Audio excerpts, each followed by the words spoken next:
तो जैसा कि हम बात कर रहे थे कर्क लगन में विभिन्न भावों में जब राहु स्थित हो और राहु की महादशा आपको आ रही हो, तो राहु अपनी महादशा में आपको क्या-क्या परिणाम दे सकते हैं। राहु जब भी कर्क लगन के तीसरे भाव में स्थित होगा, तो राहु कन्या राशि में स्थित होगा। कन्या राशि का राहु बहुत ही अच्छा होगा और ऐसा राहु अगर आपका बुध और शनि दोनों अच्छी स्थिति में हो, तो निश्चित रूप से काफ़ी अच्छे रिज़ल्ट लेकर आएगा आपके लिए। ऐसा राहु आपको बहुत ज़्यादा साहसी बनाएगा, जोखिम लेने वाला बनाएगा, काफ़ी मेहनती बनाएगा और काम हमेशा आप करते रहेंगे जीवन में। इस प्रकार का राहु आपको कोई भी प्रकार का टारगेट अचीव करने में कभी भी देरी नहीं करने देगा, आपको काफ़ी एक्टिव रखेगा।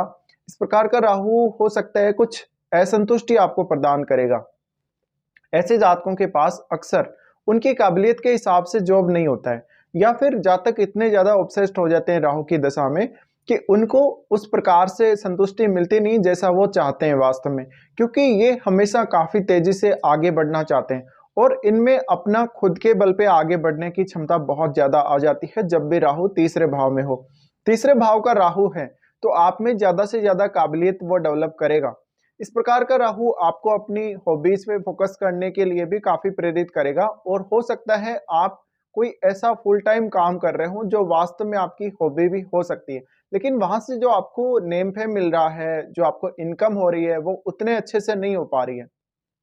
तो ये एक बहुत बड़ा असंतुष्टि का कारण यहाँ बन सकता है। फिर राहु तीसरे भाव में है, तो ऐसा जातक कभी भी किसी से हारेगा नहीं। वो हमेशा दूसरों को पराजित करेगा, दूसरों को बहुत जल्दी वो प्रभावित करेगा अपनी बातों से, अपने कार्य से। इस प्रकार के जातकों को जितना एप्रिसिएशन इनको चाहिए उतना इनको मिलता नहीं है, साथ ही इनको हार्ड वर्क थोड़ा ज़्यादा करना पड़ता है नॉर्मल लोगों की तुलना में। इस प्रकार का राहु है तो निश्चित ही स्वास्थ्य को लेकर बहुत अच्छी स्थिति आपको दे सकता है। साथ ही ऐसा राहु आपके अक्सर ऐसे चांसेस बनाएगा जहां पर आप जीवन में बहुत ज़्यादा ट्रैवल कर रहे हैं। अगर आप जॉब भी कर रहे हैं तो आप दिल्ली का अप डाउन कर रहे हैं कहीं न कहीं या फिर बहुत ही ज़्यादा बिज़ी हैं आप पूरे दिन में। तो आपका एक जो रूटीन है उस पे भी थोड़ा फ़ोकस कीजिएगा जब भी राहु कर्क लगन में तीसरे भाव में स्थित हो और राहु की दशा आ रही हो। क्योंकि आपका ये राहु काफ़ी आपको एक्टिव रखता है। इस केस में कम से कम आप इतना तय कर लें कि आप जो भी काम करने जा रहे हैं, आपका हर काम बिल्कुल समय पर हो। अगर आप इतना भी कर लेंगे तो भी आपको बहुत अच्छी सक्सेस ये राहु दिला सकता है। इस प्रकार का राहु ज़्यादा से ज़्यादा आपको कॉम्पिटिशन में सक्सेस दिलाएगा। इस प्रकार का राहु हेल्थ को लेकर बहुत ज़्यादा कॉन्शियस रखेगा। साथ ही आप डेली वर्कआउट करें या अपना कोई भी एक ऐसा काम पर्टिकुलर कार्य हो सकता है जिसको आप रेगुलर फॉलो कर रहे हैं। तो यहाँ पे सबसे बड़ी प्रॉब्लम यही आती है कि राहु की जो दशा है उसमें हम एक पर्टिकुलर रूटीन को अच्छे से फॉलो नहीं कर पाते। अगर आप रूटीन को फॉलो कर लें तो निश्चित ही राहु बहुत कुछ आपको दे सकता है। फिर राहु की दशा में अनुशासन रखना काफ़ी ज़रूरी है। अपने काम को नियमित रखना और अनुशासन रखना काफ़ी ज़रूरी है। लेकिन राहु है वो अनलिमिटेड है, उसकी कोई सीमा नहीं है। ऐसे में किसी भी काम में जिसमें भी आप जाएँगे, उस काम में काफ़ी कॉम्पिटिशन देखने को मिलेगा। शुरुआत में जब राहु की दशा शुरू होगी, तो उतना ईज़ी आपके लिए नहीं रहेगा किसी भी काम को करना या कोई भी लक्ष्य को प्राप्त करना। शुरुआत में इतनी ज़्यादा कठिनाइयाँ आएँगी कि आपको बहुत ज़्यादा नर्वसनेस महसूस होगी, लेकिन फिर भी ऐसा राहु आपको अंदर से बहुत स्ट्रॉन्ग बनाए रखेगा। आत्मविश्वास बहुत गज़ब का देता है इस प्रकार का राहु। फिर ये राहु ये सुनिश्चित करेगा कि आप बहुत तेज़ी से काम करेंगे, बहुत अच्छे से हार्ड वर्क करेंगे और आप फिज़िकली नहीं लेकिन मेंटली बहुत ज़्यादा एक्टिव रहेंगे। फिर ये राहु अक्सर आपके ऐसे चांसेस बनाएगा जहाँ आप लंबी-लंबी दूरी की यात्राएँ कर रहे हैं, जहाँ पर आप स्पिरिचुअल कार्यों में भी काफ़ी एक्टिव हैं, आप विदेश यात्रा या विदेश में सेटलमेंट के लिए देख रहे हैं। साथ ही साथ ये कुछ हद तक आपको अपने पड़ोसी भाई-बहनों से काफ़ी असंतुष्टि राहु दे सकता है। हालाँकि आप अपने भाइयों के लिए और अपने जो रिलेटिव्स हैं, उनके लिए काफ़ी कुछ करेंगे, उनके लिए काफ़ी डेडिकेशन आप रखेंगे, लेकिन हो सकता है उनकी तरफ से आपको अच्छा फीडबैक ना मिले। तीसरे भाव में राहु है तो ज़्यादा से ज़्यादा इस बात की कोशिश करें कि अपने आप को हेल्दी बनाए रखें। अपने आप को जितना आप एक्टिव बनाए रखेंगे इस राहु की दशा में या जितना हेल्दी बनाए रखेंगे उतना बेहतर है। उतना ही अच्छा रिज़ल्ट ये राहु आपको देगा। क्योंकि राहु यहाँ पर आपको वास्तव में उस चीज़ से अवगत करवाता है या उस काबिलियत से अवगत करवाता है जो वास्तव में आप में है, जो आप वास्तव में कर सकते हैं। यहाँ पर राहु कुछ हद तक आपकी क्वालिटीज़ को, आपके गुणों को काफ़ी इम्प्रूव कर देता है। आपकी थोड़ी-सी मेहनत भी आपके लिए बहुत ज़्यादा काम आ जाती है जीवन में। तो यहाँ राहु यही काम करता है। तीसरे भाव में अगर राहु है तो अपनी महादशा में आपकी काबिलियत को वो मल्टीप्लाई करेगा। काबिलियत जब आपकी मल्टीप्लाई होगी तो आप कभी-कभी ऐसा भी देखेंगे कि राहु की दशा में आप बहुत सारे काम एक साथ कर रहे हैं कभी-कभी, या फिर आप कोई बिज़नेस भी करेंगे तो बिज़नेस में आप अकेले के दम पे बहुत कुछ कर सकते हो। फिर तीसरे भाव में राहु है तो थोड़ा-सा मैरिड लाइफ से असंतुष्टि देगा, थोड़ा डिस्प्यूट भी पैदा करेगा जीवन साथी के साथ। लेकिन अगर आपका चार्ट अच्छा है, सप्तमेश अच्छा है, सप्तम भाव में कोई क्रूर ग्रह नहीं है, तो मामूली मतभेद ही रहेंगे आपके। अदरवाइज़ आपको काफ़ी फिर डिस्प्यूट का सामना करना पड़ सकता है जीवन साथी के साथ। अगर ऐसा राहु बहुत ज़्यादा आपको क्रूरता देता है या राहु का संबंध भी किसी और ऐसे ग्रह से हो जो काफ़ी क्रूर हो। साथ ही सप्तम भाव में जो आपका ग्रह बैठा है उस पर भी अब बहुत कुछ डिपेंड करेगा। फिर तीसरे भाव का राहु अपनी महादशा में आपको ज्यादा से ज्यादा अपने काम के प्रति, अपने कर्तव्यों के प्रति, अपनी जिम्मेदारियों के प्रति डेडिकेटेड रखेगा। लेकिन आप कितना अनुशासन रख पाते हैं, आप कितना अपने काम को समय पर कर पाते हैं, इस बात पर बहुत कुछ डिपेंड करेगा। फिर ये राहु अक्सर आपको घुमक्कड़ जीवन देता है बाद में। थोड़ी सी जब आपको दशा निकल जाएगी, जब आपको अक्सर शनि की जो अंतर्दशा है राहु में वो आ जाती है, उस समय आप ज्यादा घुमक्कड़ हो जाते हैं। शुरुआत में इतना घुमक्कड़ नहीं होते हैं, शुरुआत में आपको ज्यादातर राहु स्ट्रॉन्ग करने का प्रयास करता है, राहु अपने बल पर आपको खड़ा करता है, उसके बाद राहु आपको आगे चलाना शुरू करता है। तो इस राहु की दशा में आप बहुत सारे नए अनुभव सीखेंगे जीवन में, बहुत कुछ आप नया सीखेंगे अपने जीवन में, वास्तव में आप रियलिस्टिक चीजों को महसूस करेंगे। इस प्रकार का राहु कभी भी भ्रम में नहीं रहने देता।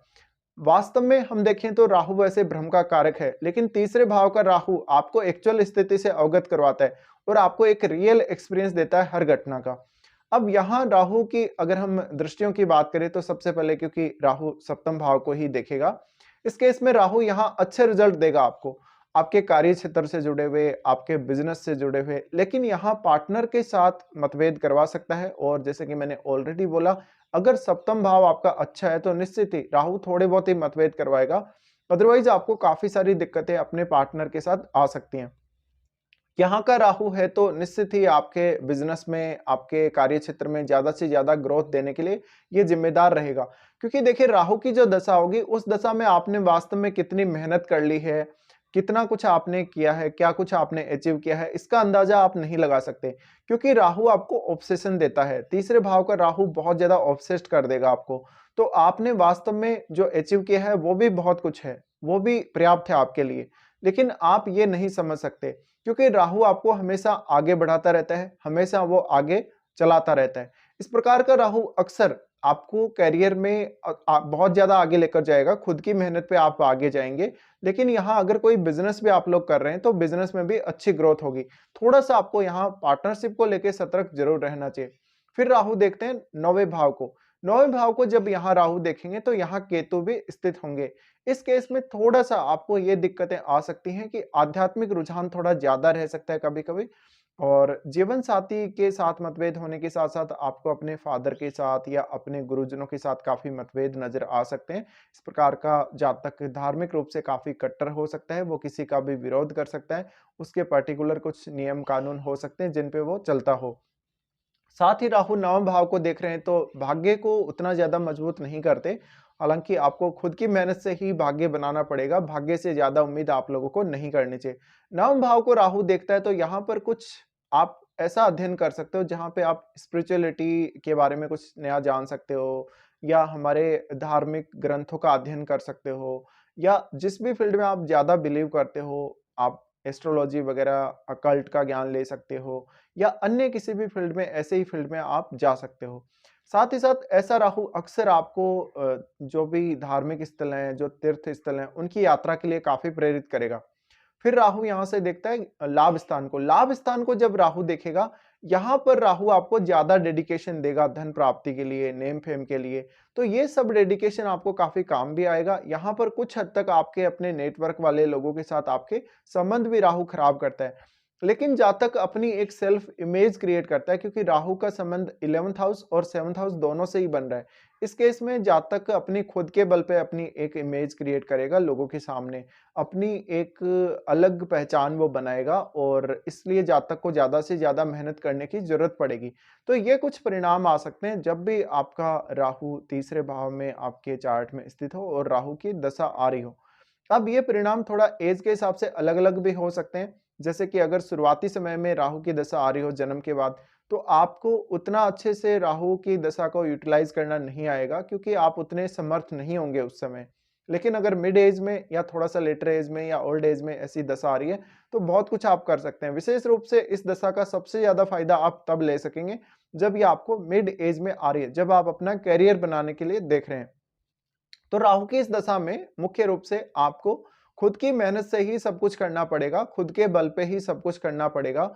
जो भी काम आप करना चाहते हैं, जो भी टारगेट आप अचीव करना चाहते हैं, वो आपके खुद के ऊपर ही डिपेंड करता है। तो यहाँ आपको वास्तव में राहु की दशा में ज़िम्मेदारियाँ लेकर आगे बढ़ना चाहिए। तो ये कुछ परिणाम हैं जो रह सकते हैं जब भी राहु आपके तीसरे भाव में कर्क लगन में हो और राहु की दशा आ रही हो। फिलहाल वीडियो देखने के लिए धन्यवाद।